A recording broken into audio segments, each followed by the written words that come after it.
صاحبان فہم، ارباب دانش، السلام علیکم۔ آج اس ویڈیو میں ہم ان اعمال کے اوپر بات کریں گے کہ جن کی وجہ سے موت میں آسانی پیدا ہوتی ہے۔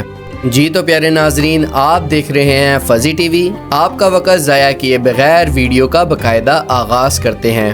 شیخ صدوق نے امام جعفر صادق علیہ السلام سے روایت کی ہے کہ آپ نے فرمایا، جو شخص چاہتا ہے کہ اللہ تعالیٰ اسے سکرات الموت سے بچائے، اسے چاہیے کہ وہ رشتہ داروں سے صلح رحمی کرے اور والدین سے نیکی کرے۔ جو شخص بھی ایسا کرے گا، اللہ تعالیٰ اس سے موت کی سختی کو آسان کر دے گا اور وہ اپنی زندگی میں کبھی مفلس نہیں ہوگا۔ ایک اور روایت میں ملتا ہے کہ آپ صلی اللہ علیہ وآلہ وسلم ایک جوان کے اختصار کے وقت یعنی موت کے وقت اس کے پاس پہنچے اور اسے لا الہ الا اللہ پڑھنے کو فرمایا، لیکن اس کی زبان بند تھی اور وہ نہ کہہ سکا۔ آپ نے دوبارہ پڑھنے کو فرمایا مگر وہ نہ کہہ سکا۔ پھر آپ صلی اللہ علیہ وآلہ وسلم نے اسے تیسری بار پڑھنے کو فرمایا، وہ نہ کہہ سکا۔ حضرت محمد صلی اللہ علیہ وآلہ وسلم نے اس نوجوان کے سرہانے بیٹھی ہوئی عورت سے دریافت فرمایا، اس کی والدہ موجود ہے؟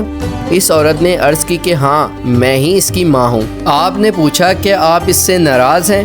اس نے عرض کیا، یا حضرت، میں آپ کی رضا کے ساتھ ہوں۔ جو ہی اس نے اپنی رضامندی کے اظہار کے لیے اپنے بیٹے سے کلام کیا تو فوراً اس کی زبان کھل گئی۔ حضرت محمد صلی اللہ علیہ وآلہ وسلم نے اسے کلمہ توحید پڑھنے کی تلقین فرمائی تو اس نے کلمہ لا الہ الا اللہ اپنی زبان پر جاری کیا۔ پھر آپ نے اس سے پوچھا، تو کیا دیکھتا ہے؟ اس نے عرض کی کہ میں ایک قبیح المنتظر آدمی کو دیکھتا ہوں جس کا لباس گندا اور بدبودار ہے۔ میرے پاس آیا اور میرے گلے کو دبوچ لیا۔ پھر آپ صلی اللہ علیہ وآلہ وسلم نے اسے کچھ کلمات اپنے ساتھ دہرانے کو فرمایا۔ جب اس نوجوان نے یہ کلمات اپنی زبان پر جاری کیے تب آپ صلی اللہ علیہ وآلہ وسلم نے فرمایا، اب تو کیا دیکھتا ہے؟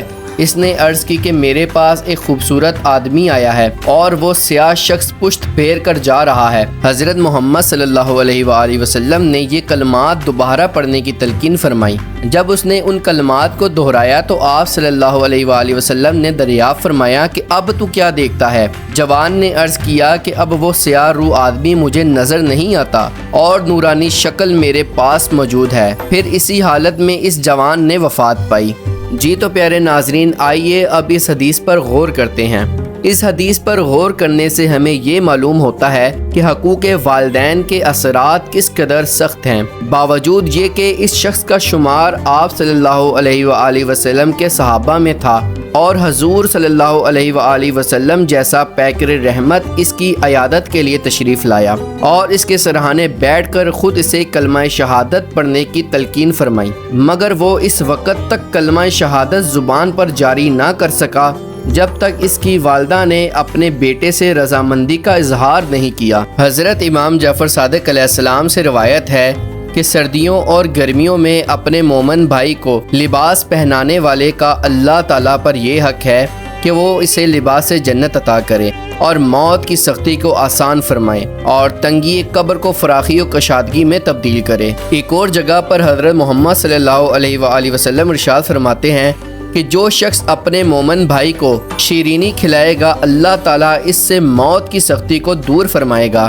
شیخ صدوق حضرت امام جعفر صادق علیہ السلام سے روایت کرتے ہیں کہ جو شخص ماہ رجب کے آخری دن روزہ رکھے گا، اللہ تعالیٰ اسے سکرات الموت کے بعد کے خوف سے محفوظ رکھے گا۔ حضرت محمد صلی اللہ علیہ وآلہ وسلم فرماتے ہیں کہ جو شخص 7ویں رجب کی شب کو 4 رکعت نماز اس طرح پڑھے کہ ہر رکعت میں سورہ حمد 1 مرتبہ، سورہ توحید 3 مرتبہ اور سورہ فلق اور سورہ والناس پڑھے اور فراغت کے بعد درود شریف اور تسبیح 4 10 مرتبہ پڑھے تو اللہ تعالیٰ اسے عرش کے سائے میں اور ماہ رمضان کے روزے دار کے مطابق ثواب عطا کرے گا۔ اس کے فارغ ہونے تک ملائکہ اس کے لیے استغفار کرتے رہیں گے اور اس کے لیے سکرات الموت کو آسان اور فشار قبر دور فرمائے گا اور وہ دنیا میں اس وقت تک نہیں اٹھے گا جب تک کہ وہ اپنی جگہ جنت میں اپنی آنکھوں سے نہ دیکھ لے۔